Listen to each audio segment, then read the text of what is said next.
بسم الله الرحمن الرحیم. السلام علیکم ورحمت الله وبرکاته.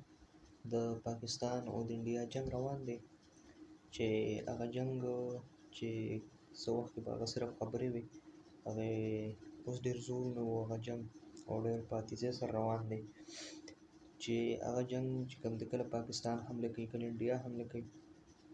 نن سهار هم تقریبا پاکستان حمله کړې ده، هلته ور ولوېدلي چې په هغې کې ډېر زیات ایربیس د هغوی تباه کړي دي، او تقریبا یو پایلټ چې شیوانګي سنګ چې هغې ته ویل کېږي، هغه یې پکې جمدۍ ګیره کړې ده او د هغې هغه جز یې تباه کړی دی. یوه خبره دلته دا یاد وساتئ چې جنگ پاکستان نه کو او نه د پاکستان جنگ ته اراده وه. ټول عمر پاکستان امن غوښتلی، د امن خبره یې کړې ده، خو چونکې ټول عمر د امن خبره کړې ده پاکستان، چې تر جنگ خبره هم نه ده شوې، خو چونکې انډیا نه سمېدو، د انډیا جنگ ته اراده وه او بیا هم نه سمېدل، نو هغوی حملې کولې په سبحان الله په مسجد باندې په باولپور کې هغوی حمله وکړه، بیا داسې نورې حملې هغوی وکړې، پټان کې هغوی دغه وکړه، حمله وکړه، بیا هم نه سمېدل. نو نن سهار پاکستان ورولوېدلي او ښه بیخي ورلوښکې دی، ښه جنګ شوی دی، ښه جګړه شوې ده چې په هغې کې زموږ 2 پایلټان چې هغوی مسیحي برادرۍ سره د هغوی تعلق و، هغوی ښه مذاکره کړې ده، هغه جنګ یې هلته ښه څېړلی دی او ښه بھرپور جواب یې د حملې ورکړی دی. نو خبره دا کومه چې چېرته هم د خپل پوځ خلاف مه ودرېږئ او چېرته هم د خپل پوځ خلاف خبره مه کوئ.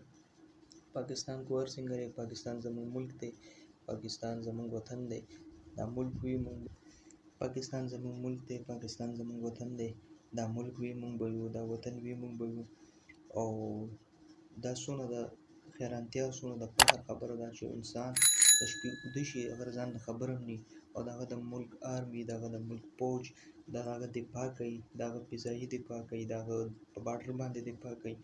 یعنې یقین وکړئ چې زه اوده وم، زه چې سهار زه راپاڅېدم لمانځه له ما د لمانځه نه پس بیا ما سوشل میډیا چې وکتل نو ما ته پته ولګېده چې یاره پاکستان بېګا حمله کړې ده هلته، او یقینا ډېره لویه حمله یې کړې وه، ډېره لویه دفاعي حمله یې کړې وه.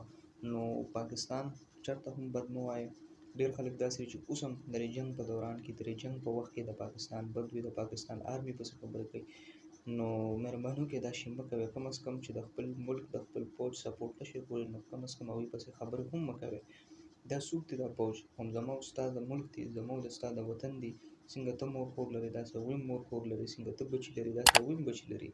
نو مهرباني وکړئ دا خبرې مه کوئ هغوی پسې. که یو انسان ښه نه شي ویلی نو د انسان بد هم مه وایه.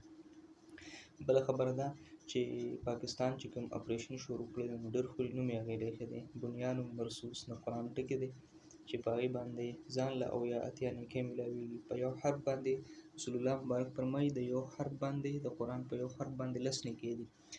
نو د قرآن یو حرف هغه الف لام میم نه دی، الف ځان له حرف دی، لام ځان له حرف دی، میم ځان له حرف دی. په الف ځان له نیکۍ دي 10، په لام ځان له 10 نیکۍ دي، په میم ځان له 10 نیکۍ دي. نو با نون یا الف نون دا شوې څلور، نو 40 دا شوې مرصوص، میم را سواد و سواد مرصوص، بنیان مرصوص. نو اسی اتیا نیکۍ خو صرف په دې ټکي باندې ویل کېږي چې یاره ته بنیان مرصوص اپریشن بنیان مرصوص ته دا وایې، نو دا ته اتیا نیکۍ موږ ته کې میلاویږي. او چېرته د هغوی د اپریشن نوم چې سندور نوم یې ولایښی، نو سندور څه شی دی؟ څه متکبرانه نوم یې ورلیښی دی، خو اصل کې عاجزي ده چې څومره موږ عاجزي کوو، څنګه موږ کې اخلاص وي، هغه به الله موږ له فتح راکوي. نو دغه یو څو خبرې مې تاسو سره عرض کولې. الله رب العالمین زموږ د ملک حفاظت وکړي او زموږ فوج ته دقسې الله فتح ورکړي. نصر من الله وفتح قریب. واخر الدعوانا ان الحمد لله رب العالمین والسلام.